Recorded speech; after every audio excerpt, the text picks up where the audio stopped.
ఓం శ్రీ పరమాత్మనే నమః. శ్రీ భగవత్యై నమః. శ్రీమద్దేవి భాగవతము 9వ స్కందము మొదటి అధ్యాయము. మొత్తము 9వ స్కందంలోని 2వ భాగం మనం ఇప్పుడు తెలుసుకుంటున్నాము. నారాయణుడు నారదునితోటి ఇంకా దేవి యొక్క 4వ రూపం గురించి చెప్పటము మనం ఇప్పుడు తెలుసుకుంటాము. నారద, ఈమెయే కాకుండా ఇతర దేవీమణులు కూడా కొంతమంది ఉన్నారు.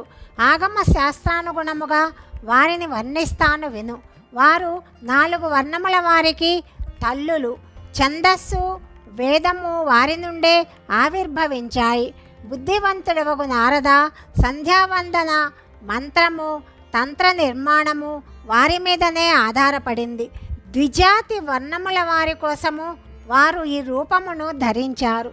వారు జపరూపులు, తపస్వినులు, బ్రహ్మ తేజస్సంపన్నులు, సర్వ సంస్కార స్వరూపులు. ఆ పవిత్ర రూపములను ధరించిన ఈ దేవీమణి సావిత్రి లేక గాయత్రి అని పిలువబడుతుంది. వీరు బ్రహ్మకు పరమ ప్రియమైన శక్తులు. తీర్థములు తనను పవిత్రము చేసుకోవడానికి ఆ దేవీమణులను స్పృశించాలని కోరుకుంటూ ఉంటారు. శుద్ధ స్ఫటికమణిలాగా వారి శరీరకాంతులు వెలుగొందుతూ ఉంటాయి. శుద్ధ సత్వమయ విగ్రహములతో శోభిల్లుతుంటారు. వారి రూపములు పరమ ఆనందమయములు. వారి సర్వోత్కృష్ట రూపము ఎప్పుడూ వెలుగొందుతూనే ఉంటుంది. వారు పరబ్రహ్మ స్వరూపులు. మోక్షమును ప్రసాదించుట వారి స్వాభావిక గుణము. వారు బ్రహ్మ తేజస్సంపన్నులై పరమ శక్తియుతులై శోభిల్లుతారు. వారు శక్తికి అధిష్టాత్రులుగా పరిగణింపబడతారు. వారి చరణధూళి సమస్త జగత్తును పవిత్రమొనరిస్తుంది. నారద, నేను 4వ దేవి చరిత్రను ఇప్పుడు నీకు వినిపించాను. సావిత్రి గాయత్రి చరిత్ర. ఇప్పుడు 5వ దేవి చరిత్రను వినిపిస్తాను వినుము. ఈమె పరమాత్ముడవు శ్రీకృష్ణునకు ప్రాణము కంటే కూడా ప్రియమైనది. సకల దేవీమణుల కంటే ఈమె సౌందర్యం అధికము. ఈమె యందు సకల సద్గుణములు సదా విరాజమానములై ఉంటాయి. ఈ దేవి పరమ సౌభాగ్యవతి.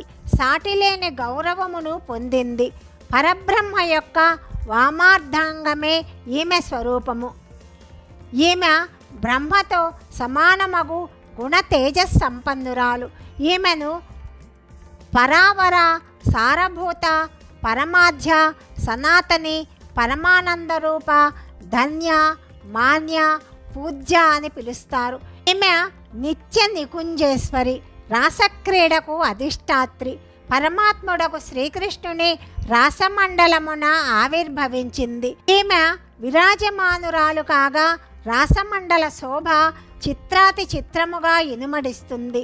గోలోక ధామమున నివసించు ఈ దేవి రాసేశ్వరి, సురసిక అను నామములతో ప్రసిద్ధురాలు. రాసమండలమున పాల్గొనుట ఈమెకు ఎంతో ప్రియమైనది. ఈమె గోపికావేషమున విరాజిల్లుతూ ఉంటుంది. ఈ దేవి పరమ ఆహ్లాద స్వరూపిణి. ఈమె రూపము సంతోష హర్షములతో నిండి ఉంటుంది. ఈమె నిర్గుణ అంటే లౌకిక త్రిగుణములు లేని స్వరూపము కలది, గుణవతి. నిర్లిప్త అంటే లౌకిక విషయభోగ రహితము, విషయభోగములు లేనిది. నిరాకార అంటే పాంచభౌతిక శరీరము లేనిది. దివ్య చిన్మయ స్వరూప అని అర్థము. ఆత్మస్వరూపిణి అంటే శ్రీకృష్ణుని ఆత్మ. ఆ విధమైన పేర్లతో విరాజిల్లుతూ ఉంటుంది. గుణవతి, నిరాకార, స్వరూప, ఆత్మస్వరూపిణి అనే పేర్లతో ఆమె విరాజిల్లుతూ ఉంటుంది. ఇచ్ఛా అహంకారములు లేవు. భక్తులను అనుగ్రహించడానికి అవతారములను ధరిస్తూ ఉంటుంది. వేద విధిని అనుసరించి ధ్యానించడం వలన విద్వాంసులు ఈమె రహస్యమును తెలుసుకోగలుగుతారు. సురేంద్రుడు, మునీంద్రులు మొదలైన దేవతలు తమ చర్మ చక్షువులతో ఈ దేవిని దర్శింప సమర్థులు కారు.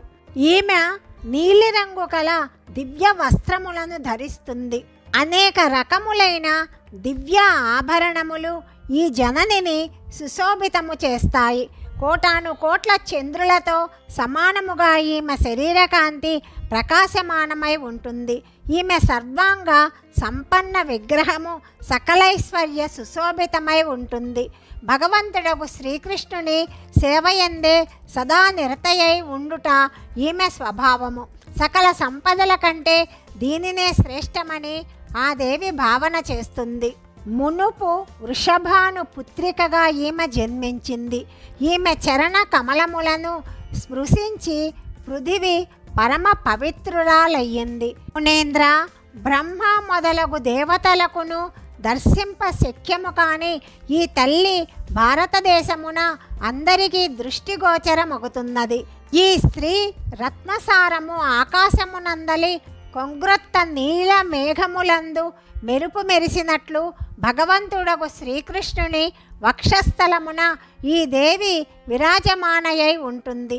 ఈమెను దర్శించటానికి బ్రహ్మ 60,000 సంవత్సరములు తపమాచరించాడు.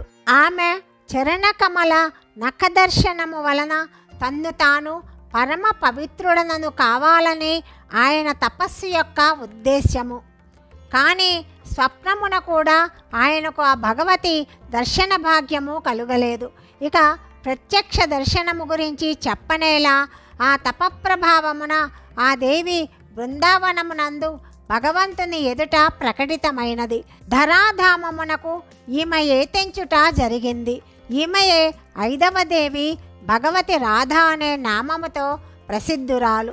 ఈ ప్రకృతి దేవీమణుల యొక్క అంశలు, కళలు, కళాంశములు, కళాంశాంశల భేదములతో అనేక రూపములు.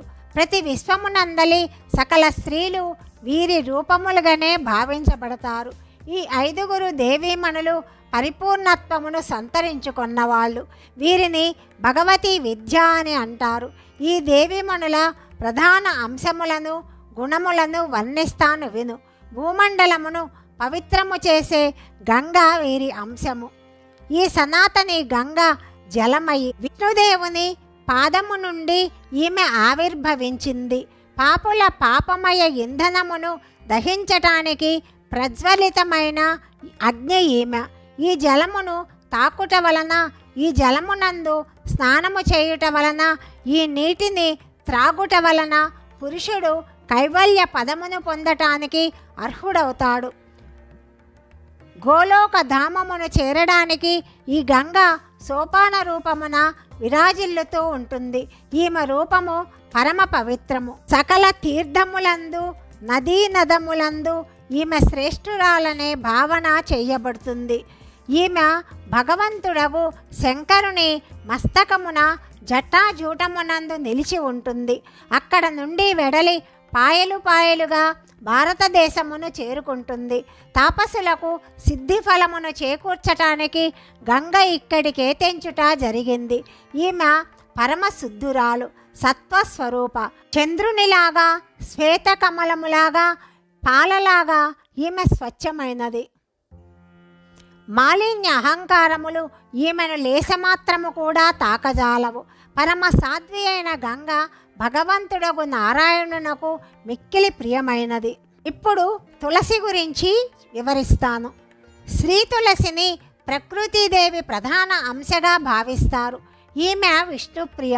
విష్ణు భగవానుని అలంకరించుటయే ఈమె స్వాభావిక గుణము.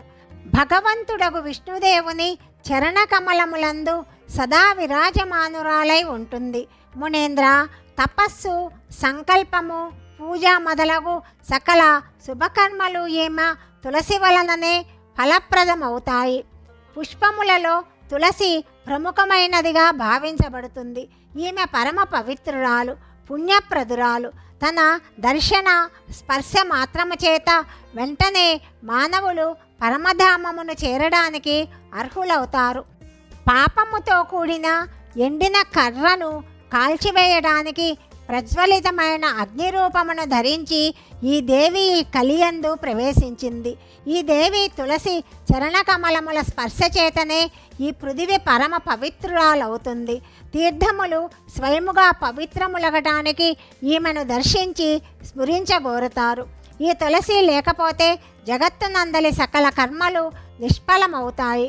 ఈ దేవి కృప వలన ముముక్షులు ముక్తులవుతారు. ఏ ఏ కోరికలతో ఈ జననిని జనులు ఉపాసిస్తారో వారి సకల కోరికలు ఫలిస్తాయి.